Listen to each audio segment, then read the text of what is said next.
Hello? Um, That's all right. Let me see something. How does this talk now? Let me hear you. How you doing? Can you Okay. hear me? Yeah, yeah. Now, how do I sound like this? I'm just holding the phone in front of me now. You sound good. Here's the thing. I don't know if I told you this or not, but if the screen goes black on your phone, it'll shut off the audio on your end. Okay. So I apologize for not telling you that. My bad. No, it's okay. Um, so let's get started on this, man, because I'm a big fan of you. I was reading up on you, and you got your start in professional wrestling, correct? That was yeah. I was doing comedy for a while, and I ended up doing a. It was Shane McMahon's bachelor party on a boat, and they hired me and Jim Norton. They hired two comedians to do it, and they liked the way I talked and everything. So they were like, "Hey, man, we can use somebody like you." And they said you should get training just in case you have to take some bumps and that. And I went to the Monster Factory. A friend of mine owned the Monster Factory, Larry Sharp, who passed away now. And he trained me for nothing, but nothing ever came of it. But I got to wrestle for 3 years, so I was excited. That's awesome. Who are some guys that you got to wrestle with there during that time? Basically, most of the people from the gym, but there were shows like where they did some ECW guys. They would get an WWF guy or WWE. I don't even know if it changed back then, but it was. I got to meet a lot of people. I was always a wrestling fan, so and then in comedy, I got to meet wrestlers too, like Mick Foley. I did shows with him, and he's a great guy. He seems like it. I've never got to meet him, but he seems like one of the world's nicest guys. He probably is the nicest guy you'll ever meet. I mean, truthfully, I feel bad that he's limping around now. He was when I worked with him a few years back, but just the sweetest guy and the kindest guy, and just loves his family. It's just the opposite you would see of him in the ring. That's awesome. Yeah. Did what's like the hardest hit you ever took, like wrestling? Did you ever take like a steel chair or anything crazy? No, I mean the first time I took a DDT. I was actually training at Offa's place. Offa had a place in, I think it was Allentown, PA. And the one guy said, and one of the wrestlers said, just let your body go limp and I'll just, you know what I mean, as you're going down. And I did that, and boom, my head went right into the mat, and that was like you were just dazed. I mean, when that, I mean, it looks so fake, but it's so real. Yeah. Is there a way to take a DDT and it not hurt? Because it does look like it's got to suck. Not really, it doesn't to make it look. I mean, it depends on the person that's doing it to because the guy that's losing is supposed to take all the hits. He's doing everything, so basically it's up to you to make it look good. But if they're taking you to the ground like that, yeah, you're gonna hit the top of your head, and you're gonna be dazed. Have you seen Jake the Snake do comedy? No, I haven't yet. I'd like to see it. I mean, I was a huge fan of his when he came out, and that. Yeah, I mean, hopefully he's out again. Things are starting to open up again. It seems around the country, so we'll see what happens. I definitely want to see him when he comes to like Jersey or New York area. If I ever had to take a DDT, that's who I'm calling up to give it to me for sure. He's, Oh he's yeah. the master Oh yeah. of it. No doubt about it. And that's what I loved about wrestling back then, because that was a closing move. And nowadays that's an opening move almost, and people get up and it's like, what do you need to do to pins, you know what I mean, for your closing move now? It's very I think it takes it too far these days, because you shouldn't be able to get up from certain moves. I mean, I could see the leg drop, the Hulk Hogan's leg drop. I could see that, Yeah, but that was but not that was all. always a weak finisher. Yeah, that was the weakest probably ever. Yeah, Yeah, I agree. Some of it's gone a little bit too far there. It's getting I didn't like the movie style kind of matches that they did for a couple of them last year for WrestleMania. Mm. Yeah, it's not the same. That you know what I mean. It's not a must see for me as it was growing up with the wrestling, and like if I miss a WrestleMania, I was almost in tears. I mean, it was heartbreaking if I place to see it, and it's just a different game now. It's like, I mean, I enjoyed when they went into when they had no fans with the COVID when that first started, because you got to see who was really good on the mic to work to nobody, and you got to see who was good in the Yeah. ring, because it takes your attention away and focus it on just the wrestlers. So you really had to be on your game.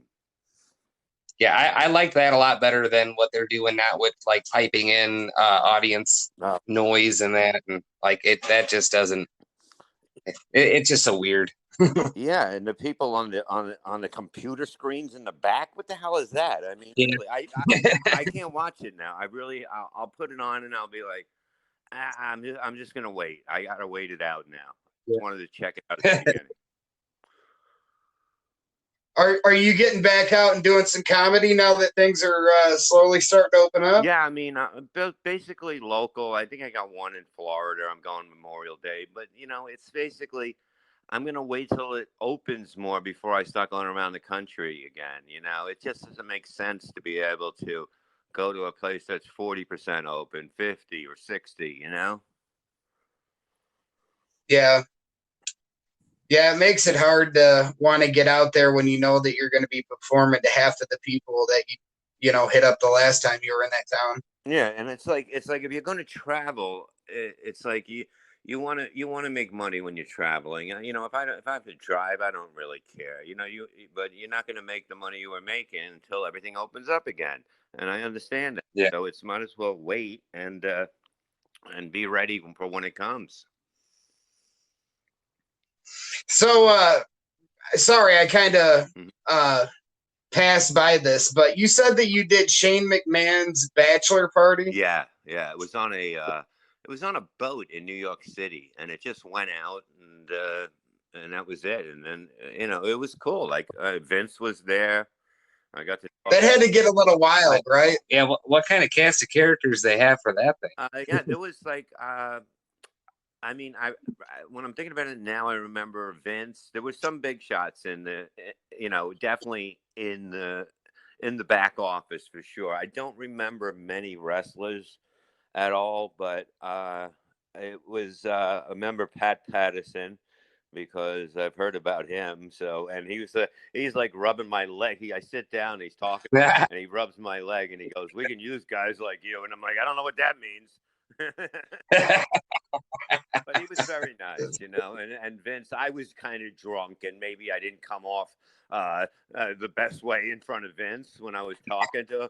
I'm like, I go, fire that guy. I think it was Sean Mooney was the guy back then. I go, fire him. He sucks. I'm better than him. So I was like, I was my obnoxious self back then, but it was cool. I mean, this is something, I grew up with wrestling when it was on Channel 9 in New York on Saturday nights at midnight, with Milt Mascaris and all that. Yep. Yeah, I'd watch it. Yeah, 1 a.m. my time. Yeah, it was amazing, and I love the way that when the time ran out, we'll be back next week. And my grandfather used to get so mad and like start hitting his cane against the wall and that. But it was a good way that they set up the story, the storylines and that stuff, and that's what laws you in, that's what I think. I think that lawed in even women back in the 80s. You ever see like in the 80s, like if you looked at the Southwest or whatever, it was a lot of women in the audience when the Freebirds and all that, Ric Flair, like all those areas, because Yeah. it was more of a storyline and they sold it different. Now it's adults and kids. That's what I think it is now. Yeah, I agree. Well, that and the Freebirds, they were obvious panty droppers. There's no doubt about it. You know what I mean? But it was great because everybody had their style that was like, so it was smooth. Who the hell we are and that, Bad Street USA, was it, I think, right? Yeah. I mean, it's just amazing. Some of the best music to come out of Georgia. Yeah. That's what, like I watch I watch, I follow some of these wrestling things on Facebook, and they put up the old matches, like even the Honky Tonk Man. I loved him. I thought that was a great gimmick. You know what I mean? And it was just he was so hated that the heat that he would get. If he got hit, the place would explode if somebody hit him. And Jimmy Hart, you know what I mean? It was just amazing. Oh yeah, I don't want to yeah. see. Look, you could see hot women and that shit, but make the announcers make the managers guys. So when Slick got caught and somebody started beating him, people would go nuts, or Heenan, you know. Yeah, Bobby Heenan could get a crowd just to hate him. Yeah, and that's an art. That is an art, and it was an unbelievable time. Like wrestling to me really hit. Like I watched it, and I'm like, the Macho Man, Randy Savage. Who's this guy? And Elizabeth, and that's when I just like that was my favorite wrestler because it was amazing the way he was, the way he can talk on a mic, the way he was just babbling and made sense, kind of. You know what I mean? It was enough that you understood that he was crazy, and he said he's the greatest. And it was just an amazing time. WrestleMania 3, him, Savage, and Steamboat was it. Yeah. It's probably the best match ever. And if you watch it, you see how great both of them are and how they won Oh, it's so. endless.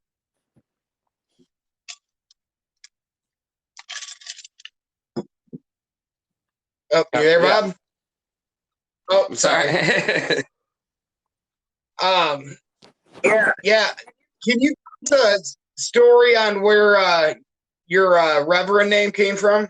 The Reverend name came basically when I started doing open mic. Like I didn't know what to do in life. You know what I mean? I used to play in bands, and then it was like I don't want to. I want to do something where I can do what I want. And we used to hang out at this bar, and my job was when people came in that we didn't know, I would make fun of them until they wanted to fight us. So So basically, one night my friend goes, "You're pretty funny. You should try an open mic and try comedy." And we used to listen to Howard Stern back then. And Jackie the Joke Man was hosting in West Orange and at Rascals. And we went down there on a Tuesday. It went really good. Then I had a few shows that, maybe one show I have totally offended the audience. Let's tell the truth. They wanted me dead. I couldn't. I was just dirty. I didn't know how to come out of it if it wasn't working. It just got worse. And I got off stage, and Jackie came up, and he didn't know what to say, but he had to get the audience back. And he goes, "Hey, how about a hand for the Reverend?" And it just stuck. So it was pretty cool. I mean, it's like it's easier when you have that for people to remember you at the beginning, because if you have like a nickname like that. So did Jackie help get you on the Stern Show? No. That basically, Casey Armstrong was doing a little comedy with Jim Florentine, and I remember Florentine was telling him the stories about me with the blue cheese, eating it out of girls' asses on the road. And then Casey told Howard, and then they had me call in. And then I called in, and then shortly after that, I sat in one time, and then they had the measure, not the measure, what was that roast thing that we did? I can't think of it. Oh my God, I can't believe I'm going blank on this. Oh, uh, the uh, the world's meanest listener contest. That's what it was, and it was to roast the people on the show, and I ended up winning that, so it was great. Do you remember some of your jokes from that or no? Robin had I've got it. They're so bad. I don't even. They were awful. They were awful things I said. But yeah, it was just like I made fun of Robin Howard. Like I kept sending them in at the beginning. I only needed to send one, but then when we had the contest, it was up to me and Yucko who was going to win, truthfully. And I said to him, one of us are going to win. I said, why don't we just split whatever the winnings are? And we did that. So did you think that that ever turn into an actual gig out of that, or Well, were you pretty well, you surprised? know what? The whole thing is, once I get, I was a fan. So once I'm in there, this is a dream. So my thing is to stay there. I'm going to do whatever I can to stay there. And that's what I did. And it just led to other opportunities he gave me. So it worked out really good for a long time, you know? Yeah, yeah, that's awesome. How long have you and Yucko been Well, friends? I haven't talked to him in like 10 years, but we were very close. But I'm hoping to get in touch with him again.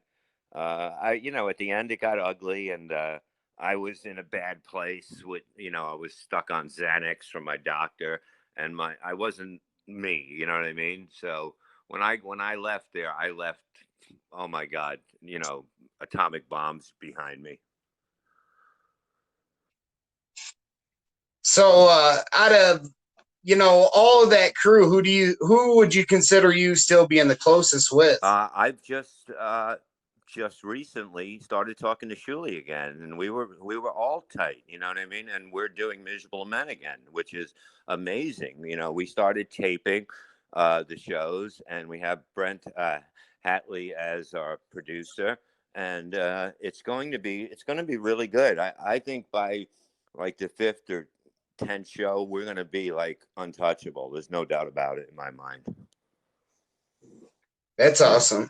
Yeah, I mean, it's That's just awesome. great because we had magic. We had magic back then. We'll have it again. It's not a problem. You and Artie are definitely two of my favorite people from that show. It was fun times. I mean, I just hope he's doing good. I haven't heard from him in a like in a year, I'd say. I don't know. I'm sure he's getting better because of the fact that you would hear if anything bad happened, you would hear it would be out in newspapers. It would be whatever. So I'm pretty sure he's going to come back better than ever. It looks. Yeah, kind of the no news is good news Yeah, right now. yeah, and there's nobody. If you listen to the old tapes, I mean, you die laughing listening to him. I mean, it was an amazing time for radio, and to be part of that. Oh my God, it was like you look back at it and you go, wow, I can't believe we were doing this. It definitely made a difference in the industry. Uh, I love the one story that Artie shared on there about being out doing comedy with you and Yucko, where he tripped over Yucko's dildo and slipped in the blue cheese. Yeah, I mean, that was in Chicago, I believe, at Zany's, and Happens to everybody, Julie. yeah, I mean, it was hilarious. I mean, we had so much fun on the road. I mean, it was unbelievable. It was like being rock stars, and I really mean that. Like, I go to concerts, and I mean, the way the fans were, it was amazing. Comedians weren't like that, in that time, and we were unbelievable. We partied like rock stars. We drank like fish. Yeah, I seen some of the pictures that you've gotten to take with some of the women, Mm-hmm. and yeah, it looks like you've had a good time, man, for sure. There's some hotties. Oh yeah, no, there was nothing like it. It was an amazing. It's hard to explain. I'm writing a book now, and I'm trying to explain it. You know what I mean, without sounding like I'm making it up, which I'm not making up. It's like it was just insane, and when you look at it, you're like, wow, who would have ever thought it would get to that? Yeah, yeah, no, it's definitely an amazing time for comedy back then. That whole group that you guys were in with Florentine, just that whole region of comedy was fucking amazing. Yeah, and it'll be back. You know what I mean? Once it comes back, it's going to come back. It's going to come back maybe like it was in the late '80s because people want to get out again. Like I noticed every show I've been doing, it's selling out, even though we have different numbers now. But people do not want to miss it now. So I think when it opens again fully, it's going to be huge because people, we still got people that are afraid to go out, and that's a problem when you're trying to get people to a club. Yeah. Yeah. Yeah. Is things getting a little bit more relaxed out there in Jersey and New York? Yeah, it's it might be what 30 or 40% open now. Pennsylvania might be a little more now, but there you always see news stories. Oh, the numbers are going up again. So you never know what's going to happen. That's why book stuff far out when just take it easy. I'm working on my podcast now, and just once it's open and everybody can just shut up, I'm ready to go. Yeah. Where, real quick, we plug your podcast. Where can people hear? What platforms are you guys all on? I think we're on all of them now. If you go to syndicateradio.tv, it'll guide you like to YouTube. We always put up the latest video. We're like 12 in. That's just Levy Land with, Rob Soul and Chris Abels. It's just a really good show. It's just people having fun that know each other. And we bring in a comedian that, we do the interview at the end. And, the interviews usually go 45 minutes to an hour now. And it's just been really amazing. And, we're gonna do a whole season. We're gonna do it like Netflix. So we're doing 16 shows. We're probably gonna end it with a return of Kevin Brennan, who's a genius comedian, very angry and funny. You have to look at his stuff. He has a documentary out of him now that they just made, and it's the most amazing documentary you'll ever see. And it's basically him against the industry, and he's going to end up winning in the end. You'll see. Oh, are you by chance friends with Neil? No. Kevin doesn't even like Neil, so I don't know him. Yeah, no. Like I got a comedian buddy here in Omaha that he was following both of them on Twitter, and Neil went and blocked him. So because he got in between something with them. Oh yeah, yeah. Right now, I mean, Kevin's. You know why I love Kevin? He's the most honest person I've ever met, and he's hilarious. He's a genius. He's exactly what this country needs. At least half the people. You know what I mean? And half the people makes him a millionaire, and they just need to know who he is. The people that don't, because it's amazing just listening to him and his thoughts. And yeah, I mean, every time he puts a poll on Twitter, the fourth one is Neil sucks, and everybody votes Neil sucks. And then Miserable Men will be coming back on soon. We have a company that's working for us. They're going to put it all out. They do everything, and we'll be on every platform too. Like with Levy Land, it's on the Syndicate Radio because I'm partners with that. That's cool. What happened to the when the Levy Breaks show? That we were taping for a company. I just don't believe the numbers. You know what I mean? I know what numbers are when I first started, and that we were getting 250,000 views, and I'm like, this ain't happening like this. And I'm like, well, then get us ads, And it was more like, well, we're doing it for fun. You're doing it for fun, and you have those numbers. It doesn't make any sense to me, Yeah. Because I can get, I just started and I'm getting anywhere from 600 to 1,300 views now on YouTube alone. So I know what it's like. You know what I mean? It's not you can't bullshit me. Right. But it's yeah. I mean, maybe I'll do that again. Like you have time. Like I wanted to work with Pat Dixon, who's a genius. I've never felt so comfortable working with somebody that we can just say anything and we understand what we're talking about and just go. We don't need anything, ideas or anything. We just go. And he came up with this great idea, but we'll see. Once we tape it, you're going to be like, oh my God, this is brilliant. And that's how brilliant this guy is. That's cool. So with doing, you had mentioned earlier how what you guys were doing back then on radio and that was so groundbreaking, and it really was. With the advancements like through the internet and all these different streaming services, do you feel that Well, what's going on now? It is radio and the internet. Is it better than what it is, or do you think that because of that, it kind of waters it down? Well, it doesn't water. Okay, the internet waters down thing, but the best will come up. Okay, and the radio has been watered down so badly that there's so many opportunities for people to just get there and to go to the top because of the fact that I listen to the shows now. There wasn't a thing where when Howard and Opie Anthony were huge, where you got up in the morning to listen to your show, no matter even if you got no sleep. That's what fans were then. Now it's like I can pass. I'll look it up later. It's a different kind of feeling now. And I've been listening to these shows, and they're just not doing it. They're not. There's nothing that's out of the ordinary anymore, and to keep me listening for a little while. But I can listen to certain people on the internet, and I can listen to the whole shows, and that's the whole thing. Like our shows are basically an hour and a half show. We have people listen for an hour on YouTube.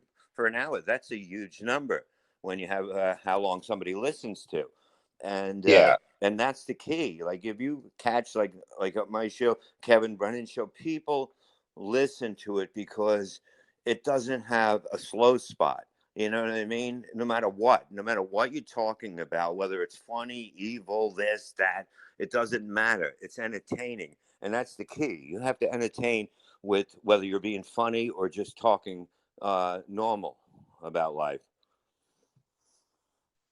Yeah.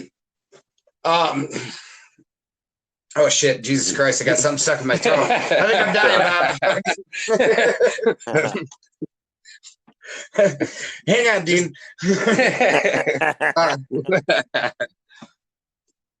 Shit. Yeah. So when you got into finally being able to do radio there with Howard, with you being a fan, like actually getting into being able to be in the studio and everything, what was that like the first time? Oh my God, it was nerve-wracking. I was so, I would get nervous because I cared about what I did.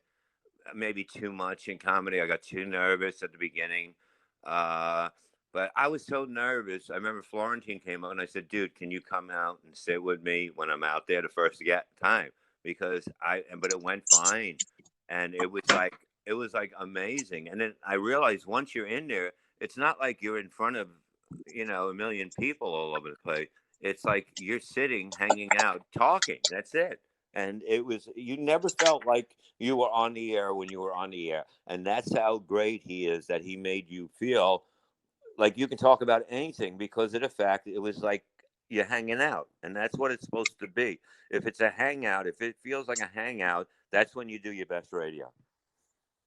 Yeah, that definitely makes sense. Yeah, because otherwise, if you're trying too hard, you can't see your audience to gauge how they're appreciating it or not. So yeah, but just being cool, just relaxing, just having the conversation, laughs, and that, it comes out. You don't even think of what they're thinking. You think about what you're doing right there, and that's what the difference was with his radio. It was different. Did you like the move to Sirius there? Yeah, I did like it. You know what I mean? It was, it was an amazing time. It really was. We got to do a lot of stuff for ideas, like, I remember the Howard News came. We have to come up with some sayings that they would say. And basically, it was like working as a team in that. And I knew the roast show was coming, but we were going to do it separate. It was going to be on Howard 101, but then he called. I think Gary called 3 days before and said, we're going live on Howard with the roast. And I was like, are you serious? And I was like, that was, no roast go live. Everything you see is cut up. They take the best stuff. We had to go live. And that's what made it amazing. And one time we did it at night and we all got drunk and we never did a show again. I just watched the roast of Ronnie the limo driver last night. Yeah, your bit in that was great. I love that. Ronnie is to security what Artie is to the high jump. Yeah, that was so long ago. I mean, yeah, that was. I think we did Ronnie first, I believe. Oh no, we did Ralph first, right? Yeah, I think it was Ralph and then Ronnie. Ralph seems like he's easy to make fun of. Who? Ralph? Yeah. Yeah, I mean, but like it's like you can't get to you can't bother. Some people you can't bother. Like I didn't want to do Daniel Carver because you can't upset Daniel Carver. You know what I mean? I said to them, "This is going to be horrible because of the fact you want me to get black guys, black comedians to roast a Klansman, and his comebacks were just racial slurs to them." And he goes, "Good job, N word," and it was like you couldn't offend him. You understand? And then Daniel Carver said at the end, he goes, "Thanks, Bob. That was a lot of fun." You know what I mean? It was like you could. Everybody was getting so mad trying to roast him, but you can't offend him. You can't go any deeper than what he is. Okay. And what he believes in. So you're basically hitting on one thing. It doesn't work on a roast. A roast is something Ronnie has so many things. He drives Howard around. He's a limo driver. He fucking tries to bang all these chicks, this, that. He has so many things. And those are the targets. That's what makes a roast great. So is there anybody that's been overly sensitive that you've had to try to roast there? No, no. I mean, it was brutal. I mean, the person that got it the worst, and it was on every time, it was Robin. Robin got hit like Artie would call it trap metal, no matter what. Because she didn't. She was, Robin's very nice. She was always very nice to me, very polite, very cool person. But she would get it, and she'd be able to handle it. It didn't affect her. Oh yeah, she's definitely got thick skin through her time coming up in radio for sure. Oh yeah, definitely. I mean, she was with Howard from almost the beginning, and it's family. You got to look at it that way. It really is. I thought the not the worst roast, but the one that hit the hardest for me was the one for Artie, Mm-hmm. where talking about his dad dying and shit. Uh, Like Jesus Christ. yeah, it was Yeah. brutal, but that's what it is. That's what a roast is, and I Right. mean, the audience was like, they were just looking at us like we were the most evil bastards. We'd have people in the studio, and I would get some of the people, they would get some, but some of them would look at us like, I can't believe you guys are saying that about his dad. It was like you would just see the look of disgust and silence. So during that, I remember that. They get offended on his behalf. Because he's so loved. You understand? When somebody's so loved like that, I mean, that's why Artie can come back and be bigger than he was, because of the fact that he's so loved. You know what I mean? You have to, Yeah. addiction is something that just gets somebody. You know what I mean? But to be able to come back from that, I mean, you shouldn't hold it against somebody. That's the way I look at it. If you're going to get through uh, addiction and come back, you may have fell a lot of times, but it's not. It doesn't matter how many times you fall. It's a matter of just getting to the point where you're past it now. And he should have every opportunity that he had before this all started. Yeah, certainly. Did were you hanging out with Jim Florentine much at the time when he was dating Robin? Yeah, I mean, I've known Jim since the beginning. I seen him. I seen him. Somebody showed me a picture of him at a club, and the booker, this guy Pat Gainer, he goes, you'll like this guy. You'll get along with him. You guys will be good friends. And that's when he had the long hair and he looked like the singer in Whitesnake, you know. And yeah, I mean, Jim's not a maniac. You know what I mean? Like a lot of people in this business. He's a good guy. Loves music. He's got a kid now. Loves that. He's just having the time of his life, and that's what it's about. But some of us get carried away with other things that control our lives. Yeah. So since your accident, how you been feeling, buddy? Well, I went through like 4 years of hell about, and then finally we decided to get the neck surgery, and then COVID hit the week before, and I got canceled. Then I had to wait, so I got it in November, and I'm telling you, I'm alive again. I still deal with, uh, I would say I'm 60 to 70% better than I was before the operation. So that's huge. Even if I'm still down 40, 30%, I feel like I'm 20 again. It doesn't matter, because I couldn't I was awful. I would deal with migraines 4 days a week. Now they come and go here and there. So, I still got ankle problems and, lower back. It's okay, but you know what I mean? Because I'm in What'd they do control. to you? Yeah, it's much better than it was, and I go to see my doctor next week, probably for the last time, with another X-ray to see how it's healing. They replaced 3 discs, and I got some kind of metal thing in my neck, and everything's fine. Well, that's awesome that you're feeling better. That hopefully, you can get better and get back out on, doing the road after this COVID shit. This COVID shit's just fucking terrible, man. Yeah, yeah. It's like I just don't like. They don't know what they're doing, so they're like, okay, we're opening, we're closing this. People can't go out. I was going to the doctor. I was getting checked for, my heart, my lungs, everything, because I had to get an operation. So I had to get checked, and they're like, you're perfect health. I can't believe you smoke, and we can't even tell that you ever had a cigarette. And like for me to be worried about going out, no, I'm really not that worried about going out. I'll wear a mask if I go into a store, but am I worried about getting it? No. I'm pretty, I'm healthy. I mean, the whole thing should have been is put the people that aren't healthy, let them stay home and pay them to stay home and let everybody else work. And I said the same thing. I agree. yeah, it doesn't make any sense. You know what I mean? You're locking people in their house because they're healthy. Yeah, I know I'm Yeah. ready to get the fuck out of mine for sure. Well, you know what? Oh, it's been a You're long, going to long year. enjoy things. You're going to enjoy things more. After this is almost like being in prison. Okay, you come out and you're like, wow, I'm listening to the birds in the backyard. I'm doing this. I'm at the beach or something, and just little things. Going to a restaurant. Can you imagine going to a restaurant is amazing to you now? Oh Right? yeah. Yeah. Yeah. Yeah, we podcasted with Bruce Blanche last night.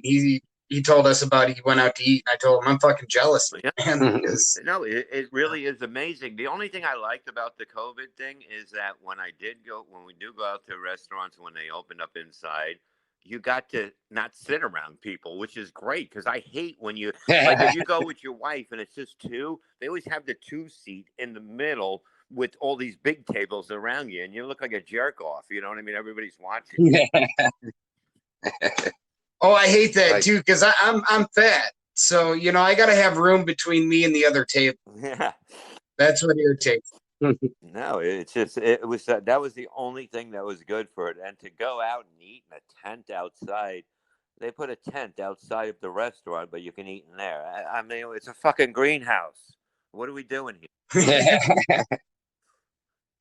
And That's yeah, great. New York City was a mess. I went up to do Kumia's show. They had these like basically they look like trailers that you'd have to go and eat and drink in there, and they were in the street.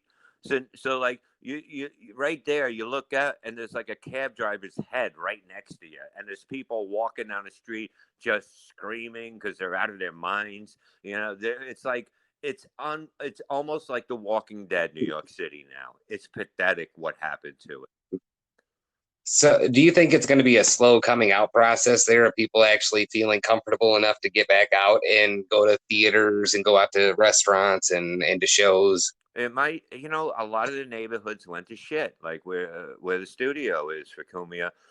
I mean, it was never, you walk by. I mean, it's like you have to watch what's going on. You have Yeah. to be attacked at any time, and it was like that. And I had a stun gun with me at one time. I'm like, I'm not, I'm going in. I'm just I'm not getting attacked. You know what I mean? From when I'm not looking, I had Yeah. my hand on it in my jacket, and I'd walk. And if somebody did something, they were going to go down. I don't give a shit. Man, I'm not getting attacked by these scumbags. Fuck yeah. Yeah, no. You've Yeah, lived there all your life, man. You've had to see some shit. Yeah, I mean, I grew up in Staten Island when it was nothing. You know, it was then they started building up, but it was a great place to grow up. You know what I mean? It wasn't a pussy place. You know, Brooklyn to Staten Island, it was like people were real. You know, people if they had fights, they fought with fist. You know, nobody pulled out guns and knives and shit like that, unless it got really bad.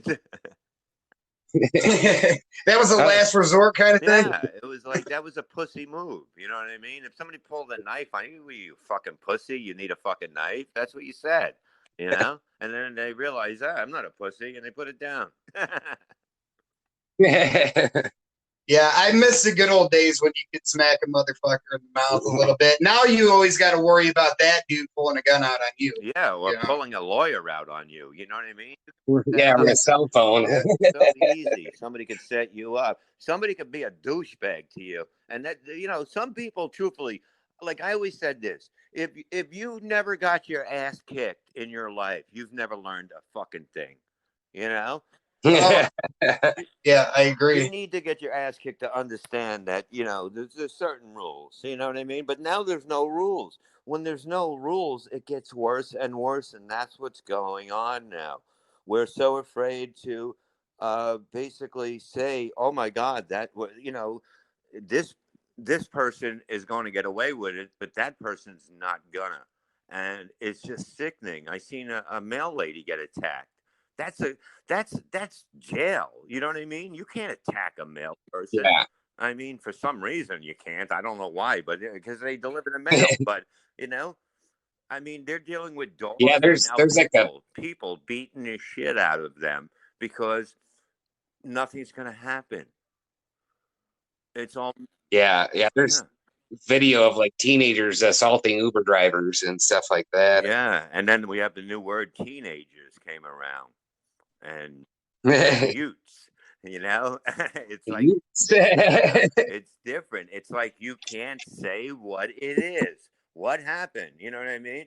The reason that, you know, okay, if you look at what's going on today, what you have is white people telling us what black people are going through. And that's what's going on. And you have a lot of college kids that are saying that. There's a video out there saying why black people can't get ID because they don't know how to do it. They don't have computers. If I was the black community, I would say, this got to stop right now. We're going to answer for us. White people cannot answer Right? anymore. This is not how would you feel if somebody else was answering for you with racist stuff and calling us racist?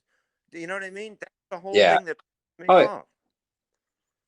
yeah, no, some points it's okay to agree, but you sometimes have to let somebody else lead the charge. Exactly. You know, but you know, I think people will all come together and understand. I don't see it out there, and I'm out there. You know, and it's just that when a camera is on, people, you know, it creates a crowd, and people don't know if you don't know what you're talking about, you're going to say outrageous shit, and that's what's going on. You know, I don't know what they're teaching kids in school. I mean, I didn't learn much in school, but I tell you what, on the streets, I'm a smart motherfucker. But I'll tell you, these kids, I don't know what they're learning in school because that shit isn't happening in real life.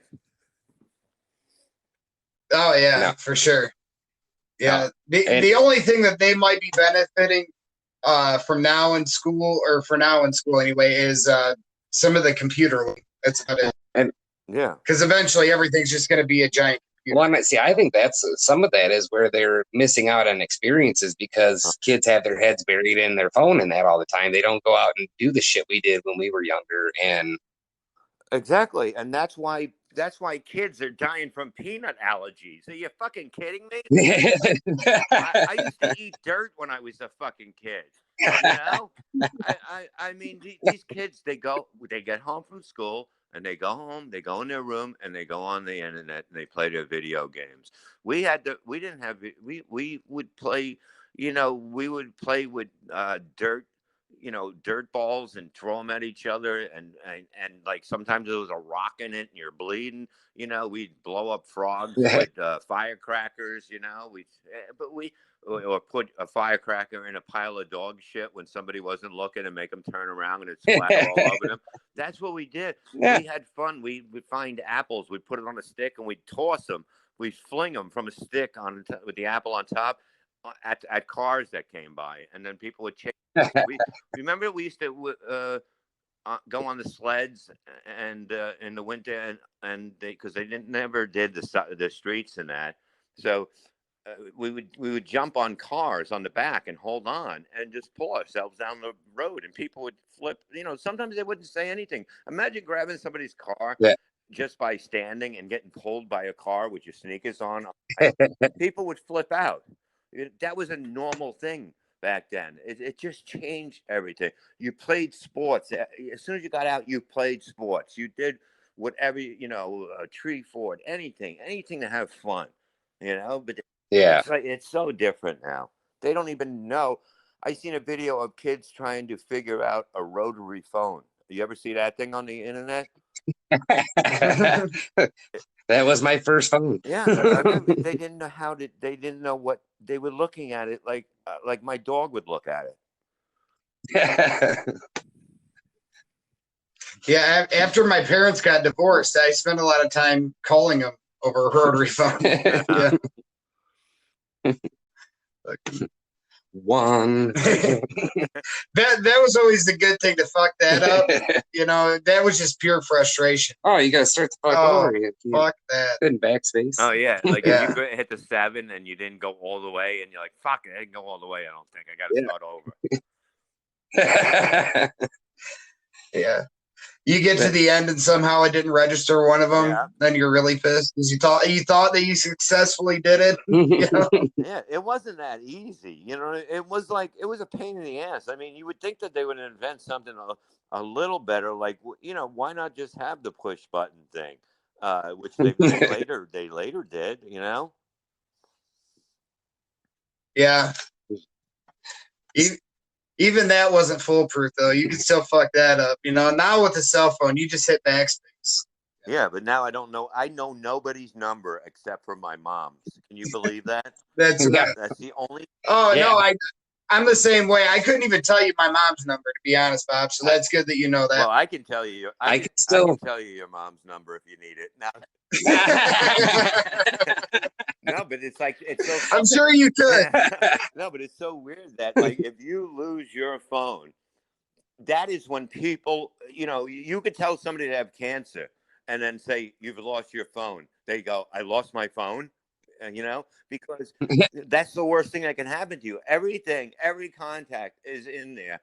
No, you don't know any number. I mean, what's funny? I used to drive to all these gigs. We used to print out, the directions, remember, from the internet, and you would look at the paper. Oh, yeah. I went to the doctor. They go to the other office in Sewell, New Jersey, which is 15 minutes from my house, right? I get in the car. I put the GPS to go home. It's not working. I'm driving around for a half hour. I have no idea where I am. And then finally the phone came back on for the GPS. And I was like, thank God I can go home. I wasn't even 15 minutes from my house, and I had no idea because you don't pay attention to shit anymore like you did. Yeah. Yeah, no, I don't know anybody's number. I could tell you my phone number when I was a kid, but I can't remember. We can give that bad boy out and see who has that number now. Yeah, that's what it is. Like I got a new number, and I could still get my own number because anybody that gets it is just going to get rid of it because they're going to get a ton of calls and they're going to get creepy text messages. So, so if I want to get that number back, which I might do, and just get that back too, because nobody is going to keep it because everybody had it. So, but before we finish up here, there was one show I wanted to ask you about. I had seen that you were credited for performing at Woodstock '94. Oh, yeah. What was that one like? That was weird. It was more like a party, and they built a stage in a certain area for us, and it was uh, it was kind of horrible, but it was fun. We had the time of our lives. But the whole thing is, like, I remember I brought an 8 ball with me, and that's when I was partying, and we were drinking, watching the bands. I remember Jim Norton was in. They had like we were stuck with these hippies, and they would feed us in the tent. They would make all this this vegan food or whatever it might have been back then. They called it. But I remember it was like a beef stew. And I remember we were walking, we seen Norton. Jim Norton's at a porta potty, and he's sitting on the porta potty, but he's eating the beef stew. And he goes, "Hey man, they got some good stuff in here," and we're just dying. It was unbelievable. But I remember Don Jameson was on. He was on stage one time, and somebody threw a 32-ounce bottle of piss at him. And we were just dying, and it whizzed right by his fucking head. But it was like, we went and we had an unbelievable time. It was the weirdest thing. Were, I remember. were you there for the whole like 3 days or there for it? Yeah, Or? we were there because we were put on a bus and we were sent there, and then had to be on the bus at a certain time to go home when it was over. And it was just like that was when Green Day was kind of new to me, and I was like, "Whoa, these guys are pretty damn good." Aerosmith closed it out. I mean, it was really an amazing time, and a lot of ugly women love to go outdoors. I noticed. So now, did they shuttle you guys with a bunch of the other musicians and Oh stuff like no, that? Or you guys all we staying? left from New York City with the comedians, and then we went home. Oh, Yeah, okay. so it was basically that. Yeah, we didn't see anyone. They wouldn't let us slobs near them for sure. They didn't let you guys mingle with Green Day? What the fuck? Nah. We just had a lot of fun. It was like, oh, the funniest thing was they had a co-ed shower, right? I forget there was one kid in there that he must have took like fucking 20 showers a day. The women, and I was doing, like I said, I was doing coke, and I go in there, and I come out, and Florentine goes, "How was it?" I go, I did too. I go, my dick was so small from doing all the coke. I go, I got booed out of the shower. I got fucking booed out of the shower. It was just like it was an experience. You know what I mean? That like outdoor concerts like that are just amazing. If they're in control and that shit, it's like that's one thing I'm gonna totally get into more concerts again, like I did when I was younger, because it's such a great time, and that's one thing that you need the entertainment to bring you back to life the right way. And I think that the bands are Yeah. going to do better than they ever did. Like my son's in bands, and they're already killing. And it's going to be amazing for entertainment if it's done the right way. Yeah. I hope so. I hope so. It will. What's your son's band's name? They're called Fat Mez. uh, yeah, Right on. MEDC. What kind of music? And also my son's in a Stevie Ray Vaughan tribute band called BTK, and what is it called? Oh God, I can't even think of it. They just did one show. They sold out, standing ovation for over a minute. And BTK and the Troublemakers. They should be on Facebook too. And Fat Mez, and both bands are just like Fat Mez is amazing. 4 people could sing. 4 people can play every instrument. Uh, they're going to take off very soon. Billy's in a competition in Dallas in May, where he's going to be. He's in a competition. It's the 10 best guitar players in America under 20 years old, and he'll win it. There's no doubt, Nice. unless it's fixed. He will win it. He was he was picked up when he was 10 years old by the bass player from Jimi Hendrix. I forget his name, Billy something, I think his name was. And he's been doing this stuff all the time. One of the most talented people you'll ever see. And That's all of them are awesome. like that. And it's just like, I know that this is going to be the year. And then we get him in the studio and it's over. When you were into music, what did you do? Did you play I guitar? played the bass, and that's what my son started. Like, I used to play the bass, and I took my son when he was 15 to see Paul McCartney in Washington, and it was just it's like if you just want to have a wonderful time with people that are in a great mood, go see Paul McCartney. It's just a love fest. And we were driving home, and he said, "You still got your bass?" And I said, "I might have one." And then he started playing. Now he plays every instrument. He plays keyboards, drums, guitar. He sings. I mean, it's just amazing that, uh, and and for somebody young, to have music in your life is just to see the happiness it brings, and it brings other people too. It's like amazing when I see them live. I look at him the way he used to look at me on stage, if that makes any sense. Yeah, no, that's Yeah. pretty cool. Yeah, that's Yeah. awesome. Yeah, that's awesome. And they're doing it in like one of the best areas you can do it in too. So, that whole East Mhm. Coast, great for entertainment, Yeah, and you've yeah, been there. and they get to work with some, I forget, they work with one producer that made a really big band. I just can't think of them. Like, it may not be something I listen to, but he's a producer, and he was asking about them. Somebody came up, and because they were working with another band, but they split from that. And if they go back in the studio with him, I mean, he made a band huge. And these kids got more talent than I'm telling you. I'd put them up singly against anybody out there today, and of what they can do. My son and Bill. I have to look them up and check them out Yeah, there. Billy Dom's Yeah. probably one of the best bass players I'm telling you. I've seen all, and he has he listens to basically it's he listens to the greats, from the 50s, everybody that's been, he does jazz. He loves every kind of music, and it just brings out the best in a musician when you know where music came from. And that's what these kids do. They don't play the bullshit you hear today. They'll play Crosby, Stills, and Nash, and they can sing it all, they can sound perfectly. And I Nice. go, that still doesn't mean shit. It's the originals, and they know that, but Yeah. they can sound better than anybody that they're doing. And it's like amazing.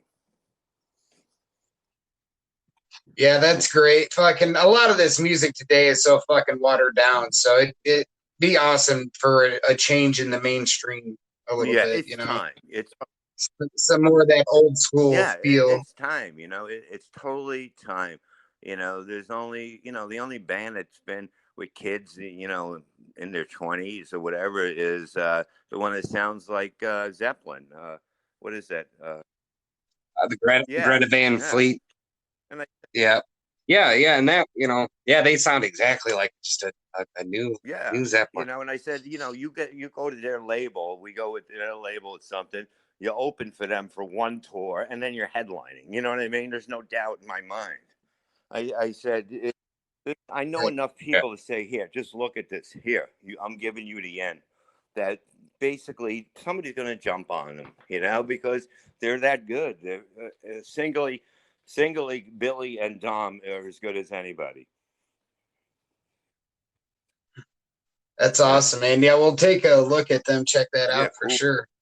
Real quick, Bob, before we let you go, we got to get some good blue cheese stories.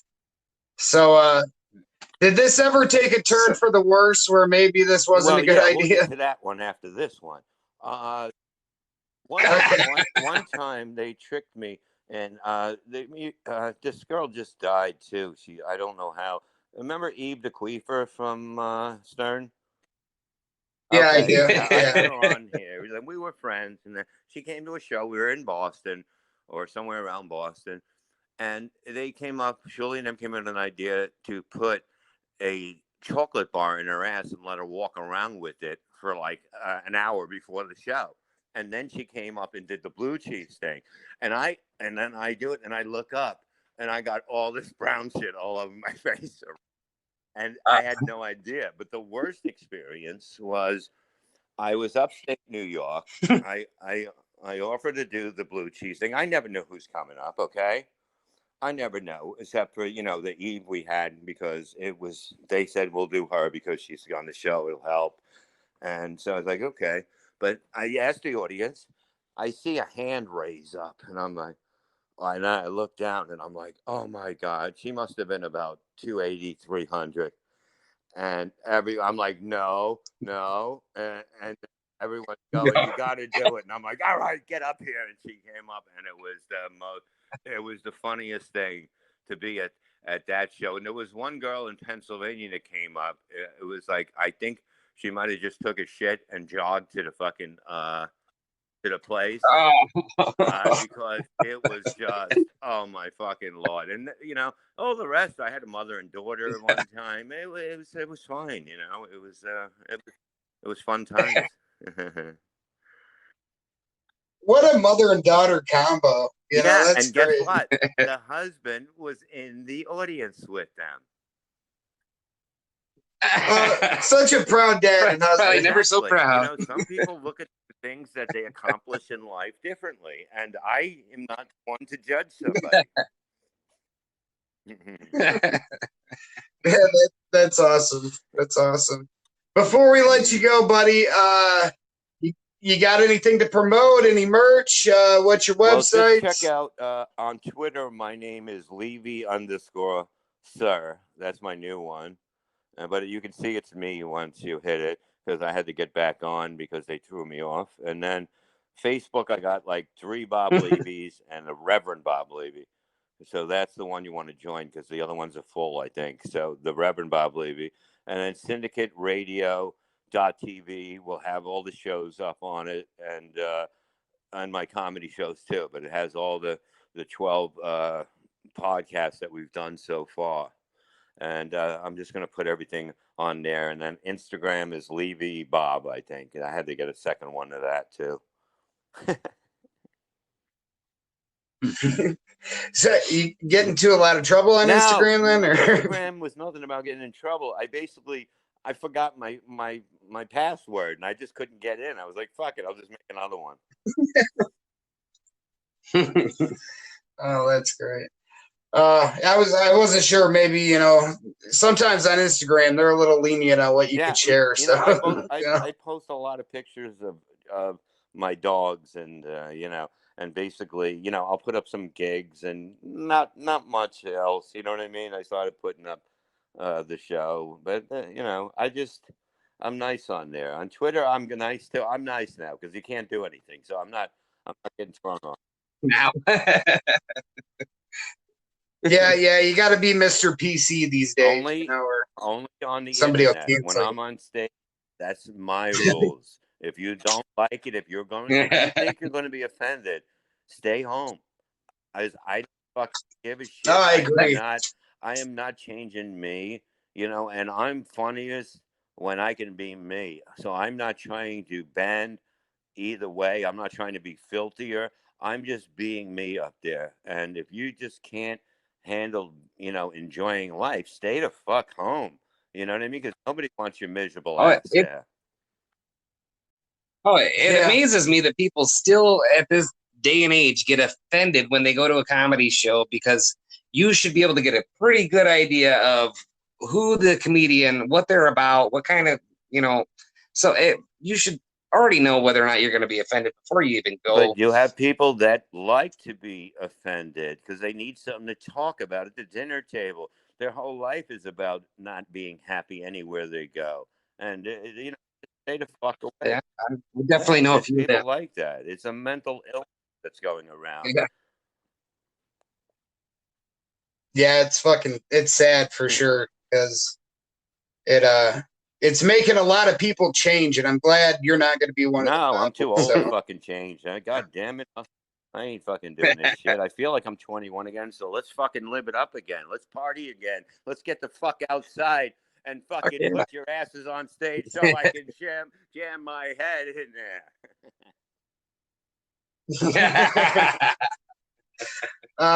That's awesome, man. I hope we can get you back here on the show sometime soon. Fucking hopefully you'll have a bunch of dates by then and the world will be back to normal and everybody's You got kicking it, man. fucking I'm around. ass. So. Let me know whenever. I appreciate it. I had a fun time with you boys. Yeah, it's been great talking to you. Yeah. Have a great one, Bob. Stay safe, buddy. Take care. Take care. Stay healthy. All right. Bye, bud. Later.